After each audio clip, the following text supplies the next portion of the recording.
Content ക്രിയേഷനൊക്കെ തുടങ്ങിയിട്ട് എനിക്കും ഇതാ ആദ്യമായിട്ട് ഒരു പ്രൊമോഷൻ ചെയ്യാൻ അവസരം കിട്ടി. അതിൻ്റെ സന്തോഷത്തിലാണ് ഞാൻ. അങ്ങനെ ഞാൻ 4 മൈലിൽ നിന്ന് പനവരത്തേക്ക് ബസ്സൊക്കെ കയറി. പുറത്താണെങ്കിൽ നല്ല മഴയാണ്, പക്ഷെ എനിക്കിങ്ങനെ അടച്ചിരിക്കുന്നതേ ഇഷ്ടമല്ല. ഞാൻ മാത്രമല്ല കേട്ടോ, എൻ്റെ കൂടെ ഒരു ഫ്രണ്ടും ഉണ്ട്. അവൾ പനവരത്ത് വരാമെന്ന് പറഞ്ഞിട്ടുണ്ട്.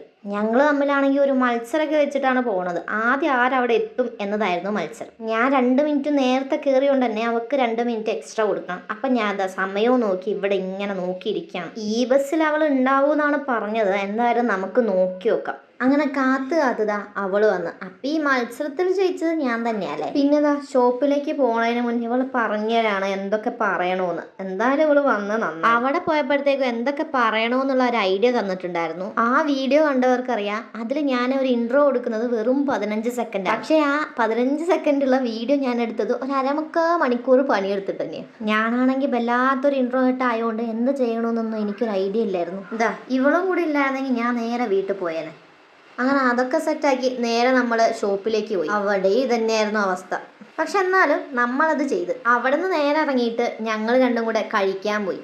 നമ്മൾ ഓർഡർ ചെയ്തത് ഫ്രൈഡ് റൈസും നൂഡിൽസും ആണ്.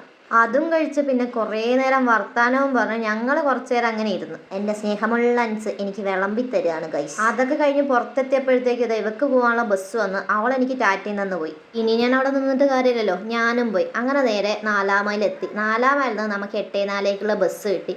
ബസ്സിലാണെങ്കിൽ ഇപ്പം TV ഒക്കെ, പക്ഷെ ഈ കാണുന്ന വീഡിയോ വേറെ പാട്ട് വേറെ. അതെന്തോന്ന് അങ്ങനെ. വീട്ടിൽ നിന്ന് വരുമ്പോഴേ എനിക്കൊരു ഓർഡർ ഉണ്ടായിരുന്നു ഡാർക്ക് ഫാൻറ്റസി വാങ്ങണമെന്ന്. അതൊക്കെ വാങ്ങി ഏട്ടത്തിനെ വിളിച്ച് നോക്കിയപ്പോൾ അവരവിടെ ഉണ്ട് എന്ന് പറഞ്ഞു. അപ്പം ഞാനും അങ്ങോട്ട് പോയി. എൻ്റെ അടുത്ത സാധനം വാങ്ങാൻ പല കൈകളും പുറത്തേക്ക് വന്നുകൊണ്ടിരിക്കുക. അങ്ങനെ ഞാനും വണ്ടി കയറി വീട്ടിലേക്ക് പോയി. ഇവിടെ ഒരുത്തേക്കാണെങ്കിൽ ഞാനെടുത്ത ടോപ്പ് അപ്പം നോക്കാത്തതുകൊണ്ട് ഒരു സമാധാനവും ഇല്ലായിരുന്നു. പകുതി എത്തിയപ്പോൾ വണ്ടി നിർത്തിയിട്ട് ഇവർ സാധനം വാങ്ങാൻ പോയി. അങ്ങനെ സാധനമൊക്കെ വാങ്ങിയിട്ട് നമ്മൾ വീണ്ടും വീട്ടിലേക്ക് തന്നെ തിരിച്ചു. വാങ്ങിയ സാധനത്തിൽ നിന്ന് ഇവന്മാർക്കൊക്കെ ക്ലേ കിട്ടി, പക്ഷെ എനിക്ക് മാത്രം കിട്ടിയില്ല. അതെന്താന്തോ. അങ്ങനെ നമ്മൾ വീട്ടിലെത്തി.